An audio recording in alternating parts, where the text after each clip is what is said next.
8 de la mañana con 43 minutos, 8 con 43 minutos. Saludamos al doctor Freddy Carrión, defensor del pueblo que nos acompaña para esta tercera entrevista. Doctor Carrión, qué gusto saludarle. Muchas gracias por acompañarnos.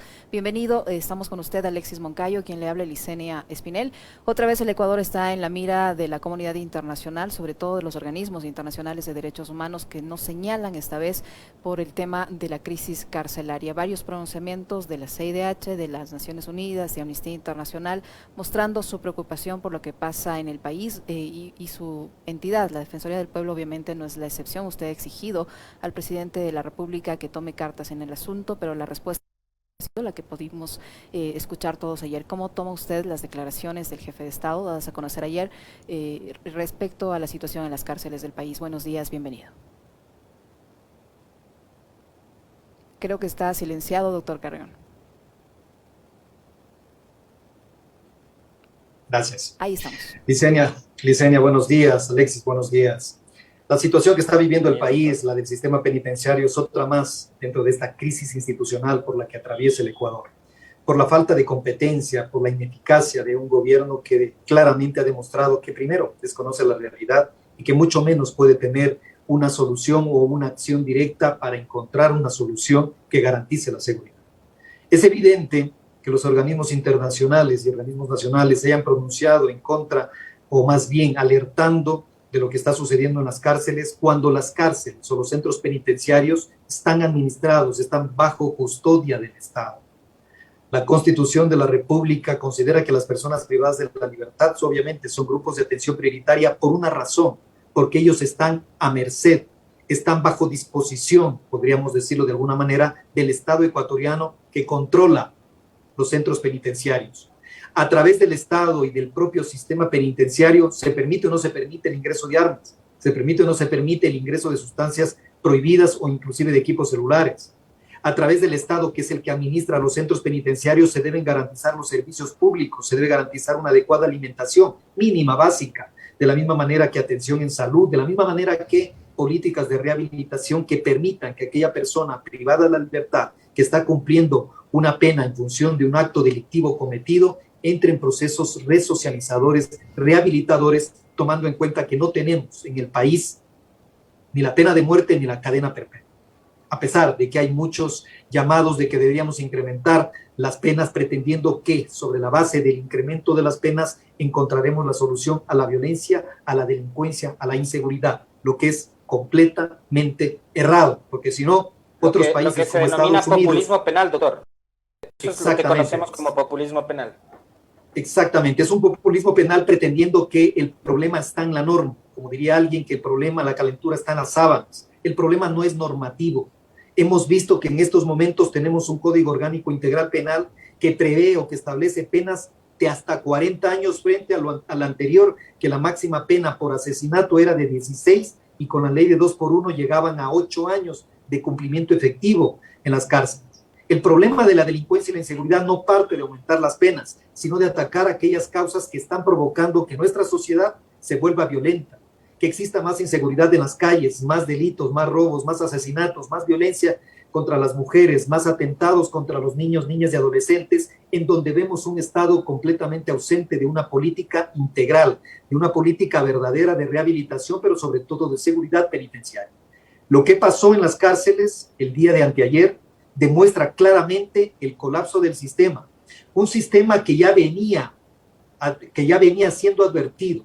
El amotinamiento del día martes no es un acto fortuito. Esto ya se venía dando desde el año anterior cuando se declararon los estados de excepción que no sirvieron para absolutamente nada, ni siquiera recursos económicos les llegaron y ahora tenemos un presidente que ahora sí dispone de recursos económicos cuando tenemos 79 personas fallecidas. Es que es absurdo que lleguemos a estos niveles en donde frente a actos tan lamentables, pero sobre todo dantescos y catastróficos, criminales, en donde hemos sido testigos de descuartizamientos y decapitamientos en un centro del Estado, porque eso es lo que ya llama la atención, es un centro del Estado, es un centro público.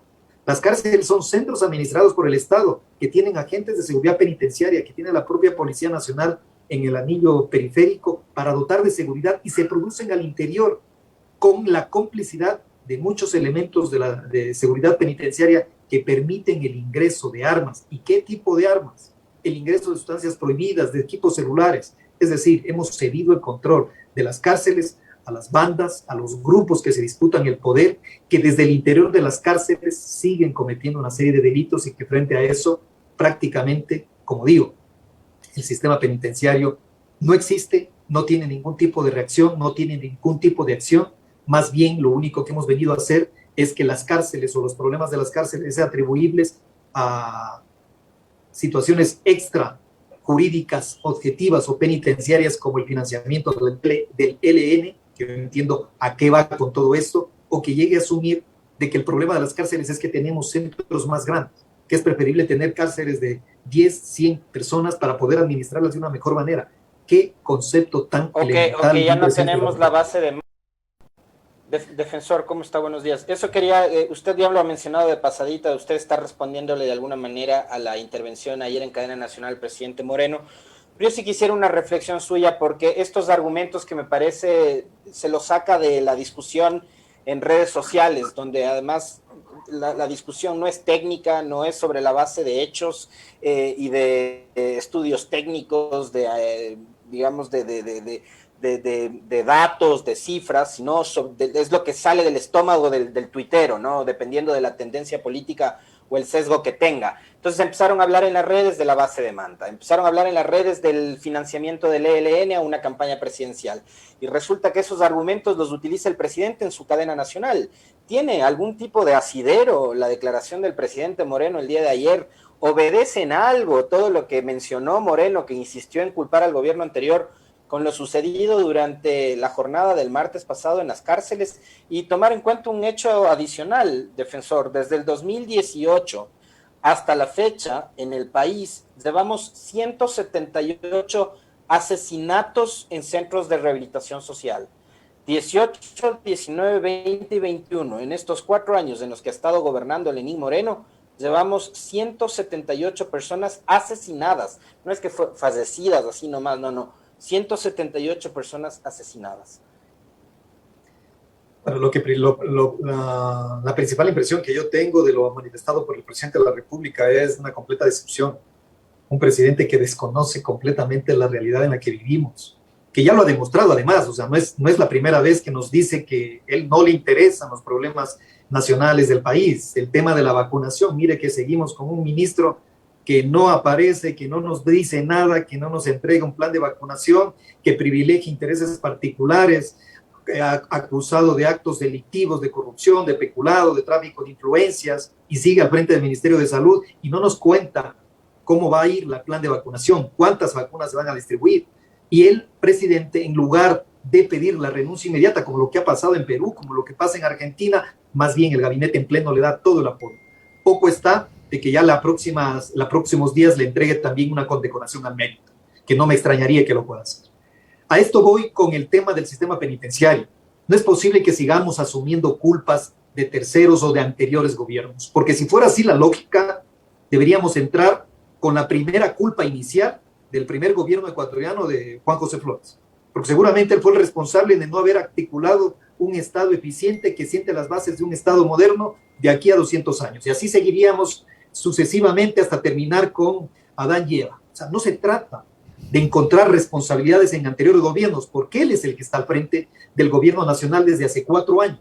Se supone que cuando uno asume la candidatura a la presidencia de la República, sabe lo que tiene que hacer y de qué forma lo debe hacer, con un equipo humano, profesional, dirigido en cada una de las carteras de Estado, que nos permite encontrar soluciones a los problemas. Los problemas siguen siendo esos y mayores, de mayor urgencia y gravedad. Una sociedad sumamente sumida ante la delincuencia y la inseguridad, y que frente a eso no tenemos una respuesta, más allá de ser espectadores pasivos de esta realidad. Ahora vemos que en una institución administrada por el Estado se producen actos que realmente ciñen hasta con la sensibilidad humana. ¿Cómo es posible que hayamos sido testigos de descuartizamientos, decapitamientos al interior de una cárcel que es controlada por el Estado? Que adicionalmente estos no son actos aislados, sino son actos que se vienen repitiendo.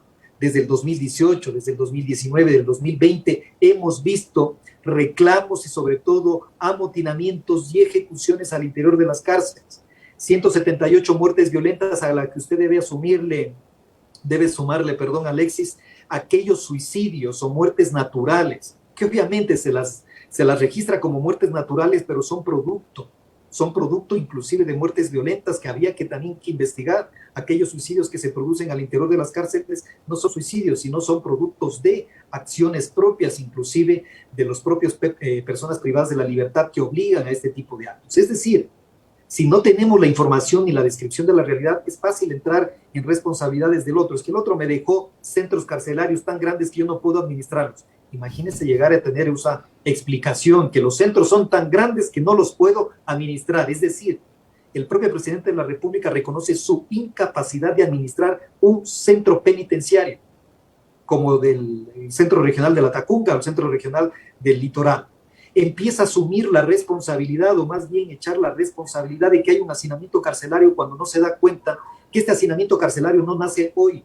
Este hacinamiento carcelario ha sido una constante en toda la historia de la situación penitenciaria del país. Lo teníamos antes del 2014, lo teníamos en la década del 90 con las personas privadas de la libertad que no tenían condena, pero son las que estaban en las cárceles. Lo mismo sucede actualmente. Más del 30% de personas personas privadas de la libertad son procesadas, es decir, no tienen una condena en firme. 30%. Eso indudablemente se justifica un hacinamiento. Y frente a eso, ¿cuál es la acción? Ninguna. Ni para dotar de seguridad, para evitar que ingresen armas, porque las armas, por ejemplo, en las cárceles no es que ingresan por los lugares de visitas de los familiares de los PPLs. Las armas están ingresando por las puertas principales. Ingresaron, con ese caso de la ambulancia, por las propias puertas principales en las que llegan los insumos de alimentos, de medicinas, de una serie de vituallas propias para la administración de los centros. Por ahí ingresan las armas. Entonces, ¿cómo es posible que luego digamos esto es un tema de las bandas delincuenciales? Si las bandas han tomado el poder es porque el Estado se ha encontrado ausente, porque el Estado ha permitido el ingreso de armas. Indudablemente esta situación se volvió completamente caótica y obviamente fuera de todo control. Doctor Carrión, mucho que tras la eliminación del Ministerio de Justicia el tema de los centros carcelarios se complicó, y esta es consecuencia de aquella decisión, por un lado. Por otro, el haber encargado solo al estamento policial, aunque sea en servicio pasivo, de la dirección de rehabilitación, también sería otro error, porque se olvidó de lado la rehabilitación. ¿Usted coincide con esos criterios?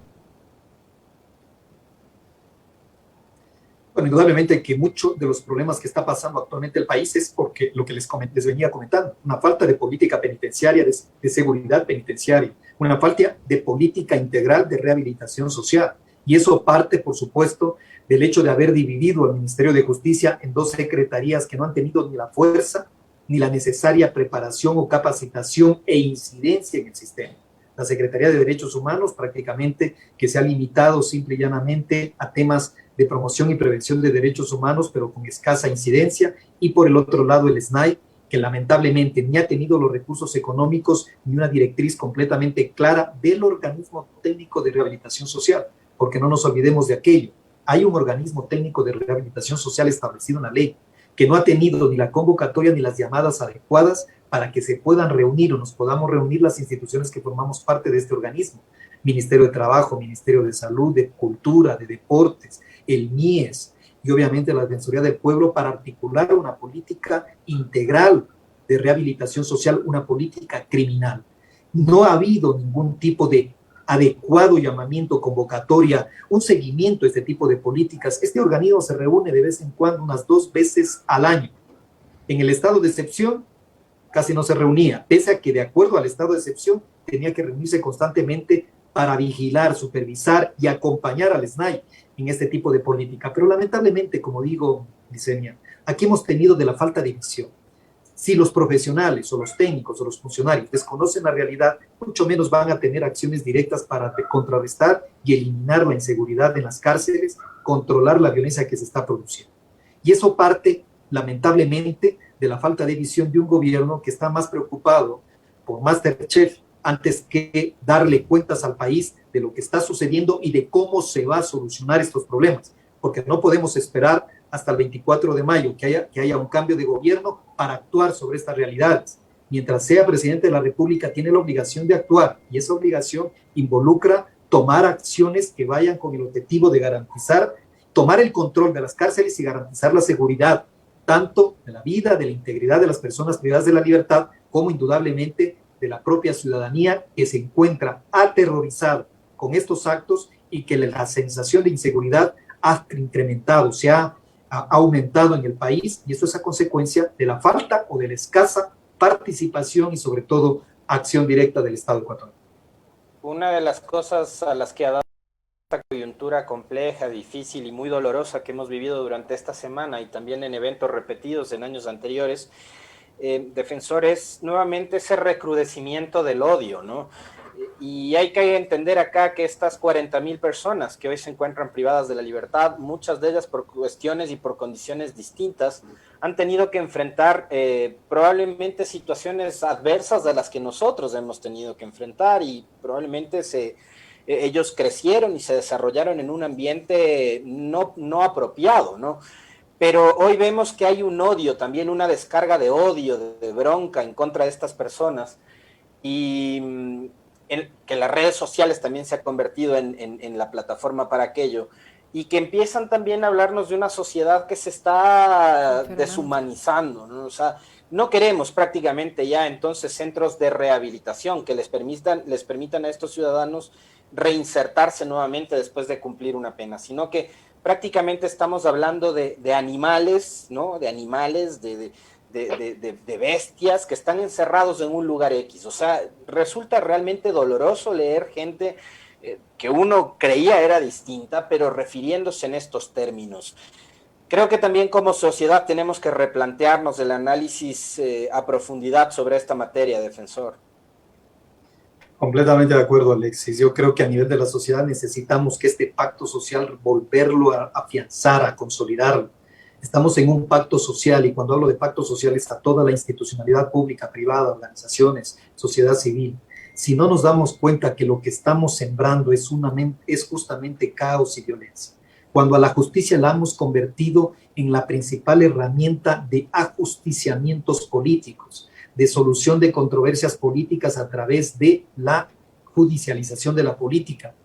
Yo cuando le escuchaba vino a mi mente el recuerdo, no el recuerdo, sino la situación de lo que está sucediendo en el caso de las vacunas, de las pruebas COVID en el municipio, que se ha iniciado el juicio penal frente al proceso penal iniciado con Jacobo Bucaram.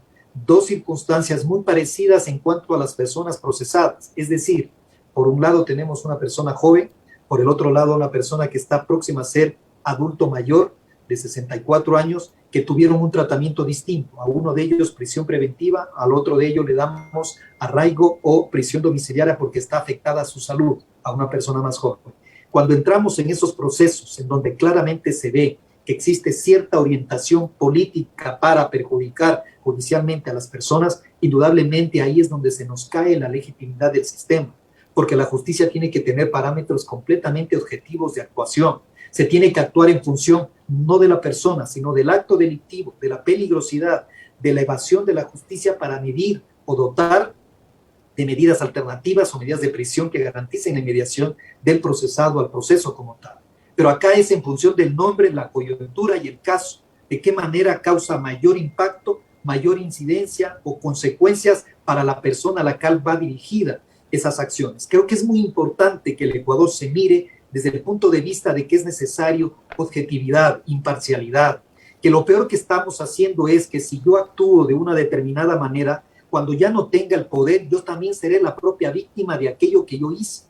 Y eso es importante considerarlo, porque durante estos 4 años prácticamente el Ecuador ha asistido a una vindicta pública, en donde el gobierno actual ha querido desquitarse de los anteriores y ha utilizado las instituciones del Estado, justicia, fiscalía, justamente para este ajusticiamiento, para esta rendición de cuentas, entre comillas. Eso le hace mal a la democracia, le hace mal al Estado de Derecho, y las consecuencias las tenemos a la vista. Una sociedad polarizada, una sociedad en donde la eliminación del otro es la mejor manera de solucionar un conflicto, una sociedad en donde ve claramente cómo un sistema carcelario, que es una muestra, que es un reflejo del medio en el que vivimos, está resolviendo los problemas a punta de ajusticiamientos y ejecuciones, en donde la principal herramienta, o llamémosle así, el mensaje, es el descuartizamiento, el decapitamiento en público y a miles de usuarios para mandar un mensaje de que aquí la ley la impongo yo,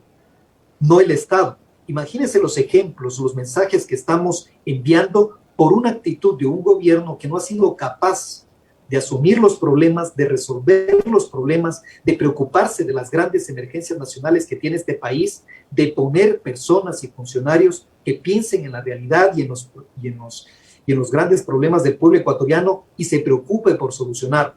Más bien hemos estado tratando de administrar un gobierno echando la responsabilidad al otro, pero no tomando acciones directas y eficaces para solucionar esta lamentable realidad que cada día, insisto, Alexis y Licenia, cada día está aumentando en gravedad, está aumentando en violencia y nos está convirtiendo prácticamente en una sociedad sumamente insegura, pero llena de actitudes en donde la eliminación, la neutralización, la judicialización del otro es la norma de conducta. Muchísimas gracias, doctor Carrión, por su tiempo, por la información que nos ha proporcionado el doctor Freddy Carrión, defensor del pueblo que estuvo con nosotros. Gracias, doctor Carrión.